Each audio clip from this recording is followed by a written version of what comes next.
We've seen that when you put electrolytes in water, they make ions. Well, water actually does a little tiny bit of this itself, and it will make protons and hydroxide. Notice we have a double arrow. Why? Because very little of this is made. The majority of the far majority of water stays intact. But water does produce a little bit, absolutely pure water will produce a tiny bit of protons and a tiny bit of hydroxide.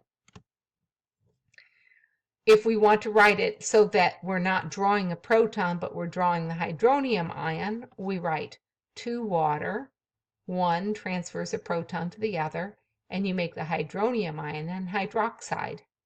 I prefer using this because it's simpler, and I find more students will grasp the concept if I use it. So we're going to go ahead in the majority of circumstances, this. Okay, if water is pure and at room temperature, there is a steady state concentration of protons and hydroxide because it's in equilibrium. And we find that the concentration of protons is 1 times 10 to the minus 7 molar. It's very small, but it's there.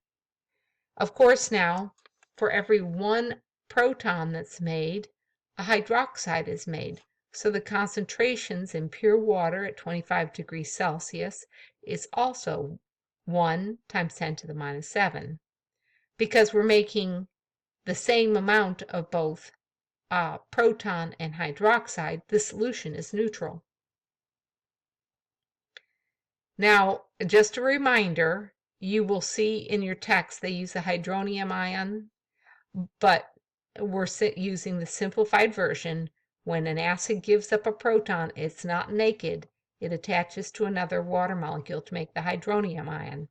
So everywhere you read or see hydronium ion, go ahead and say, oh, that's the same thing as a proton, because effectively it is. This proton concentration is extremely important in biological systems.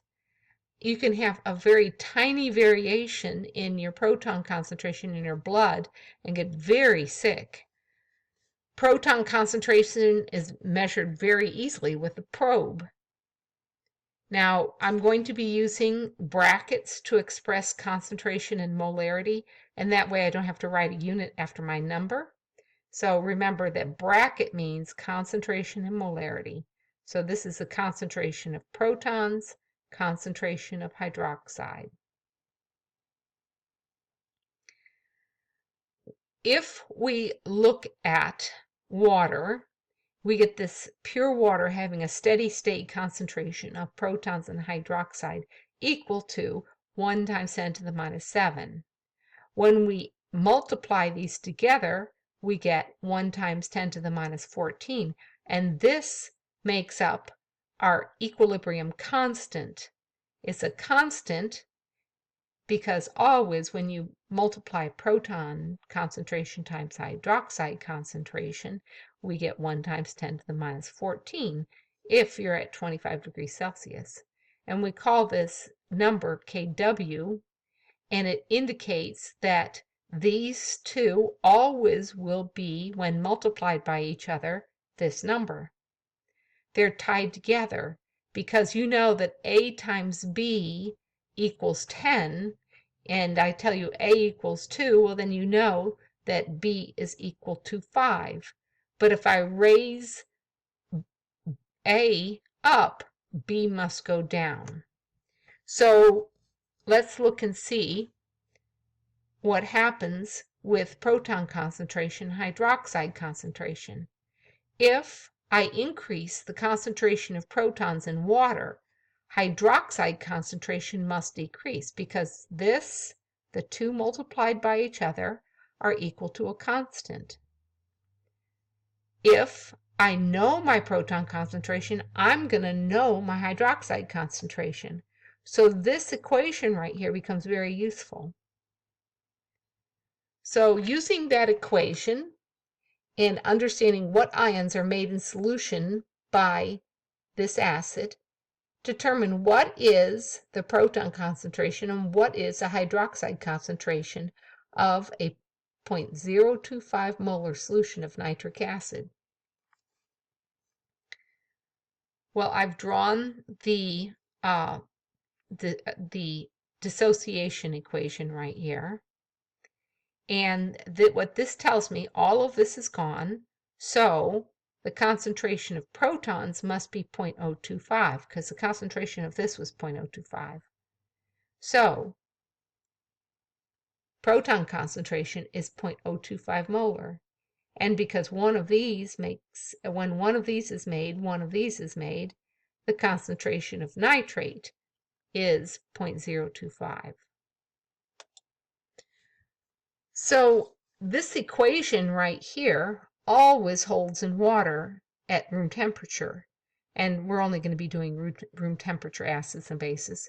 So this equation always holds for an aqueous solution. This is an aqueous solution, so this means I know my proton concentration. If I know my proton concentration, I know my hydroxide concentration. So my hydroxide concentration I determine by rearranging this equation.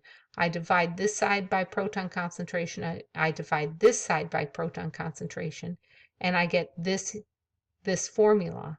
I now can plug in my proton concentration, and I get 4 times 10 to the minus 13. So now proton concentration can be written as being 0.025, and hydroxide concentration can be written as 4 times 10 to the minus 13. Okay, so here's a problem for you to do. Be sure to stop when you when I finish talking so that you can do this problem and then go back and check your answer. All right, what is the proton concentration and hydroxide concentration of a 0.001 molar calcium hydroxide? Notice there are 2 hydroxide in calcium hydroxide. Okay, so the first thing that you need to do is write the ionization dissociation equation. So calcium hydroxide, because it has 2 hydroxide, are going to make 2 over here. So if the concentration of calcium hydroxide is 0.001, I'm going to make one of these of the calcium ions, and so the concentration will be equivalent to this. But I'm going to make 2 hydroxide. So the concentration of hydroxide is twice that of calcium. I now know this equation holds. It always holds true in all aqueous solutions at room temperature. If I want to solve for proton concentration, I can if I have hydroxide concentration. If I have proton concentration, I can solve for hydroxide. And rearranging this equation always gives you proton concentration equals 1 times 10 to the minus 14 over hydroxide. If you're looking for hydroxide concentration, you would have 1 times 10 to the minus 14 over proton concentration. Okay, so we're going to solve for proton concentration because we have hydroxide concentration. Proton concentration is 1 times 10 to the minus 14 over hydroxide. We then plug in what we know, and we calculate this out. And we get the proton concentration is 5 times 10 to the minus 11. When we're looking at pH,